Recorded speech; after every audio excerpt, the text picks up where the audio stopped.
Hook. If you've ever felt like your life was running smoothly until one decision from someone else cracked the ground beneath your feet, then you'll understand what happened to me. I used to think peace was a place you broken bar, but I learned it's a choice you fight for, even when the water that was meant to give life almost drowns you.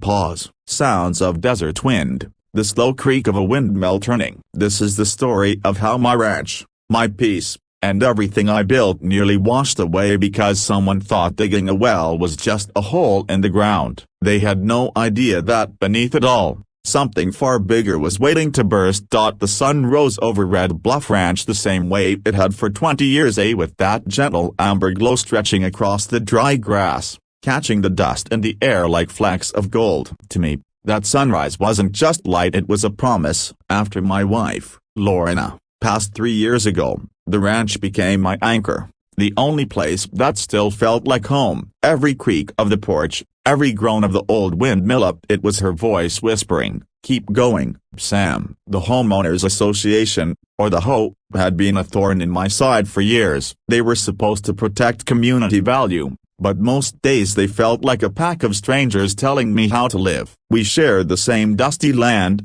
but they didn't understand ranch life. Not really. They were city folks who wanted control without ever touching the dirt. It started on a Tuesday morning. I was fixing a broken fence post when I saw 2 white trucks parked by the west pasture. A group of men in reflective vests stood around a marker flag. My stomach twisted. Nobody was supposed to be on that land. Not without asking. I drove the old Ford over and waved my hat. "Mornin'. Something I can help you with?" One of them, a short man with a clipboard, looked up. "Morning, sir. We're with the HOA Development Committee, just marking the spot for the new community well." "The what?" I asked. He smiled like he was explaining something simple to a child. "The board approved a shared well to support irrigation for the new lots north of here. We'll be drilling later this week." "You should have gotten the notice." I hadn't, but that didn't surprise me. They'd stopped including me in meetings ever since I refused to pave the gravel road that ran through my ranch.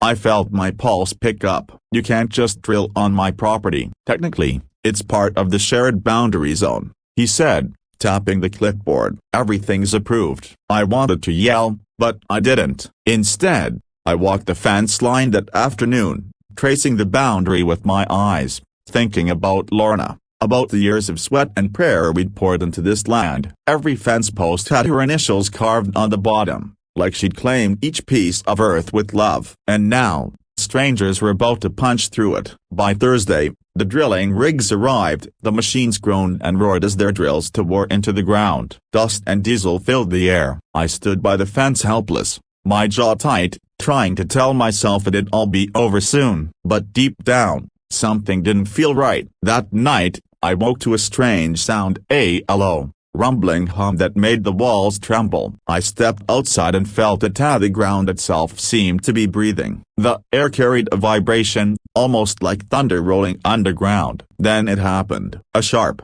deafening crack ripped through the silence. The earth shook beneath my boots. A jet of water shot 20 feet into the air from the drilling site. The men screamed, stumbling back as a geyser burst open, flooding the pasture in seconds. The scent of chlorine and rust hit me hard. They hadn't just hit water, they'd struck the district's main supply line. The next few minutes were chaos. Water poured like a broken river, flooding through the fields, tearing up fences, dragging away tools and feed. My cattle scattered in terror. I could barely see through the spray, but I heard one of the crew shouting, "Shut it down, for God's sake, shut it down." By dawn, half my west pasture was under 3 feet of water. The hoe trucks were gone, leaving only a mangled rig and a crater where the earth had split. I stood there, soaked and shaking, watching the sunrise over a drowned field. The same light that once meant peace now looked cruel, indifferent. That morning, as I watched the water soak the soil that once gave me life, I realized that it wasn't just my land that was broken, it was trust. And I swore then, standing in that mess, that I'd find out who signed those papers, and make them face what they'd done. Soft music rises as the hum of the wind blends into a low heartbeat. Fade out to black.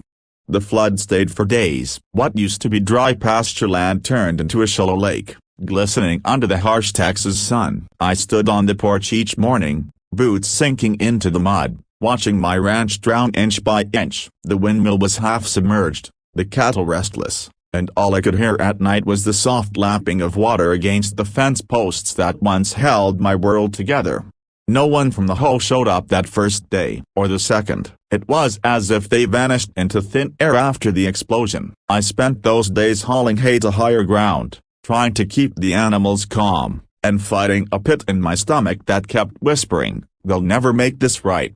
On the third day, a silver SUV rolled up the muddy road. Out stepped a woman, a tailored suit, polished shoes, the kind that had never known a day of ranch work. She introduced herself as Emily Crane, the HOA president. Her voice carried that corporate calm people use when they're trying to sound in control. "Mr. Walker, we're deeply sorry for the inconvenience," she began, stepping carefully over puddles. "Inconvenience?" I barked. "You turned my ranch into a swamp and cracked the district's main water line. That's not an inconvenience, that's destruction." She sighed, glanced back at her assistant, then met my eyes. "We didn't know the line ran under your land. The county map didn't show it." I laughed bitterly. "You didn't ask. You didn't check. You just came in here like you owned the place." Her calm began to crack. "We're doing everything we can to resolve this. The county is investigating." "And investigating?" I interrupted. "You mean covering it up?" She opened her mouth to reply,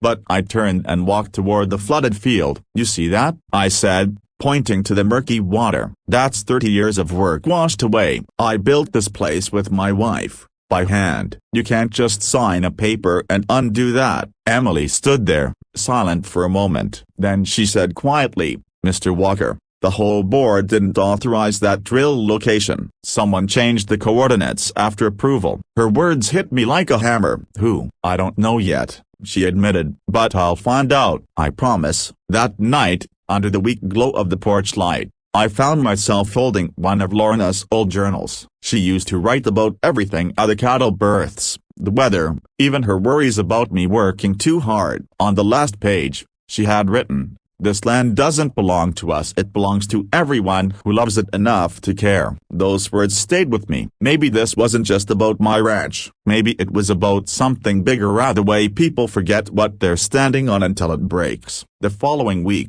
the county crews arrived to repair the water line. It took them 12 days, endless noise, and enough heavy machinery to shake the hills. The HOA finally resurfaced too, this time with cameras, lawyers, and apologies rehearsed to sound sincere. But Emily wasn't like the rest. She came every day, boots on, sleeves rolled up, helping the crews shovel mud and clear debris. The townsfolk whispered about a city woman getting her hands dirty, but she didn't seem to care. One afternoon, while we watched the workers patch the pipe, she said quietly, "The man who changed the well coordinates was on the HOA board. He owns the new development up north. He wanted your land's groundwater rights." I stared at her, disbelief giving way to anger. "You mean this whole mess was greed?" "Yes," she said, "and we're removing him from the board." I didn't say anything. There was nothing to say. The truth was uglier than the floodwater that still lingered at the edges of my land. A week later, I got a letter, official, stamped, and signed. The HOA admitted fault and offered compensation, money enough to rebuild the fences, replace the feed, and repair the damage. But when I looked at that check, something inside me turned cold. No amount of money could buy back what was lost: the soil, the trust, the years. So I didn't cash it. Instead, I called a community meeting. Every landowner, every neighbor who'd ever been ignored by those polished suits, came to my barn that evening. The smell of hay and coffee filled the air as I stood before them, hands trembling but heart steady. "They built this HOA to control us," I said, "but they forgot, it's our land, it's our home. If we don't stand together, they'll keep digging until there's nothing left beneath us." Emily was there too, sitting quietly in the back. When the meeting ended, she came up to me and said, "You were right, Sam, about everything." I nodded. "Then help me fix it." And she did. Together, we restructured the HOA, turned it from a bureaucracy into a cooperative where every voice mattered. The same people who once felt powerless started showing up, volunteering, caring. We built new wells, safely, properly, and this time, everyone shared the water. It took months, maybe years, but the land healed. So did I. One morning, Long after the floods had dried, I stood by the new windmill as it spun gently in the wind. The grass had grown tall again, the cattle grazed peacefully, and the sun, that same amber sunrise, returned like an old friend. I felt Lorna with me then, in the breeze, in the earth beneath my boots. And I realized something. The well they dug might have broken the ground today, but it also unearthed something stronger. Truth, unity, hope. Sometimes, it takes losing what you love most to remember what really matters. Soft music fades and at the sound of wind, running water, and distant laughter. The screen fades to black with the words, "Every wound the earth carries can heal lay if we care enough to mend it."